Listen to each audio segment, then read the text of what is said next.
ವಿಧಾನಸಭೆಯಲ್ಲಿ ತೀವ್ರಗೊಂಡಿದೆ ಅಬಕಾರಿ ಇಲಾಖೆಯ ಭ್ರಷ್ಟಾಚಾರ ಪ್ರಕರಣದ ವಿಚಾರ. ಬೆಚ್ಚಿ ಬೀಳುವಂತಹ ಭ್ರಷ್ಟಾಚಾರ ನಡೆದಿದೆ. ಸಚಿವರ ರಾಜೀನಾಮೆ ಆಗಲೇಬೇಕು, ಸಚಿವರ ರಾಜೀನಾಮೆಯನ್ನ ಪಡಿಬೇಕು ಅಂತ ಪ್ರತಿಪಕ್ಷ ನಾಯಕ ಆರ್ ಅಶೋಕ್ ಪಟ್ಟು ಹಿಡಿದಿದ್ದಾರೆ. ರಾಜ್ಯ ಸರ್ಕಾರದ ಖಜಾನೆಯಿಂದ 6,000 ಕೋಟಿ ಲೂಟಿಯಾಗಿದೆ. ನೈತಿಕತೆಯ ಪಾಠ ಮಾಡುವ ಸಿಎಂಗೆ ನೈತಿಕತೆ ಈಗ ಎಲ್ಲಿ ಹೋಗಿದೆ ಅಂತ ಪ್ರಶ್ನೆ ಮಾಡ್ತಾರೆ ಆರ್ ಅಶೋಕ್. ಕೇರಳ ಎಲೆಕ್ಷನ್ಗೆ ಅಬಕಾರಿ ಹಣ ಲೂಟಿ ಮಾಡಿ ಕಳಿಸ್ತಾ ಇದ್ದಾರೆ ಅಂತಲೂ ಕೂಡ ಆರೋಪ ಮಾಡಿದ್ದಾರೆ. ಆರ್.ಬಿ. ತಿಮ್ಮಾಪುರ 100ಕ್ಕೆ 100ರಷ್ಟು ಹಣ ಹೊಡೆದಿರೋದು ಸತ್ಯ. ಆರ್.ಬಿ. ತಿಮ್ಮಾಪುರ ರಾಜೀನಾಮೆ ಕೊಟ್ಟು ತನಿಖೆಯನ್ನ ಎದುರಿಸಲಿ, ರಾಜೀನಾಮೆ ನೀಡಲೇಬೇಕು ಅಂತ ಆರ್ ಅಶೋಕ್ ಪಟ್ಟು ಹಿಡಿದಿದ್ದಾರೆ. ನಿನ್ನೆನೂ ಕೂಡ ಸದನದಲ್ಲಿ ಈ 6,000 ಕೋಟಿಯ ಒಂದು ದೊಡ್ಡ ಭ್ರಷ್ಟಾಚಾರ ನಡೆದು ಇಡೀ ಕರ್ನಾಟಕ ಬೆಚ್ಚಿ ಬೀಳುವಂತ ಭ್ರಷ್ಟಾಚಾರ ನಡೆದಿದೆ. ಅದಕ್ಕೆ ದಾಖಲೆಯನ್ನು ಕೇಳಿದ್ರು ನಾನು 5 ದಾಖಲೆಗಳನ್ನು ಕೊಟ್ಟಿದ್ದೀನಿ.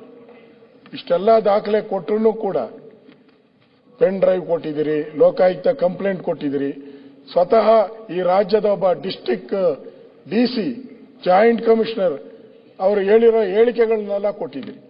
ಇಷ್ಟು ಕೊಟ್ಟರೂ ಕೂಡ ಸರ್ಕಾರ ಇಷ್ಟು ದುಡ್ಡು 6,000 ಕೋಟಿ ಖಜಾನೆಗೆ ಬರಬೇಕಾಗಿರೋ ದುಡ್ಡು ಲೂಟಿ ಆಗಿದೆ.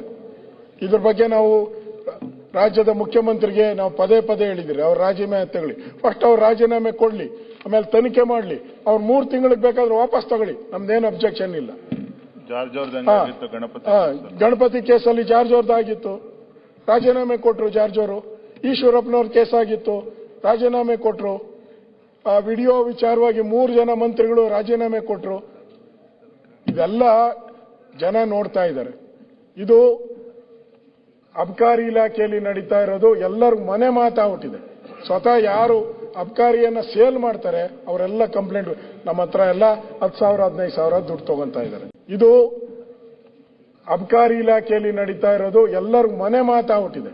ಸ್ವತಃ ಯಾರು ಅಬಕಾರಿಯನ್ನ ಸೇಲ್ ಮಾಡ್ತಾರೆ ಅವರೆಲ್ಲ ಕಂಪ್ಲೇಂಟ್ ನಮ್ಮ ಹತ್ರ ಎಲ್ಲ 10,000 15,000 ದುಡ್ಡು ತಗೊಂತಾ ಇದ್ದಾರೆ. ಈಗ ಮುಖ್ಯಮಂತ್ರಿ ತಗೊಂಡು ಮಾಡಿಲ್ಲ ಅಂದ್ರೆ ಮುಖ್ಯಮಂತ್ರಿ ಪಾಲು ಎಷ್ಟು ಇದರಲ್ಲಿ ಅಂತ ಕೇಳ್ತಾರೆ. ಮುಖ್ಯಮಂತ್ರಿ ಪಾಲು ಇರ್ಬೇಕಿಲ್ಲ ಅಂದ್ರೆ ಯಾಕೆ ಕೇಳ್ತಾರೆ? ಯಾಕೆ ಅವ್ರನ್ನ ಅವಾಯ್ಡ್ ಮಾಡ್ತಾ ಇದ್ದಾರೆ? ನೈತಿಕತೆ, ನಮಗೆ ನೈತಿಕತೆ ಪಾಠ ಹೇಳ್ತಾರಲ್ಲ, ಎಲ್ಲಿ ನೈತಿಕತೆ ಇದೆ ಇವ್ರಿಗೆ? ಇದರಲ್ಲಿ ಯಾವ್ಯಾವ ಎಲೆಕ್ಷನ್ಗೆ ಈಗ ಪ್ರಧಾನಮಂತ್ರಿಗಳು ಒಂದು ಹೇಳಿಕೆಯನ್ನ ಬಂದಿತ್ತು, ಅಲ್ಲಿ ನಾನು ನೋಡಿದ್ದೀನಿ, ಮಹಾರಾಷ್ಟ್ರ ಚುನಾವಣೆಗೆ ಅಬಕಾರಿ ಇದು 700 ಕೋಟಿ ಬಂದಿದೆ ಅಂತ. ಅವ್ರು ಪ್ರಧಾನಮಂತ್ರಿಗೆ ಮಾಹಿತಿ ಇಲ್ದಿರ ಹೇಳಿರ್ತಾರ? ಇವತ್ತು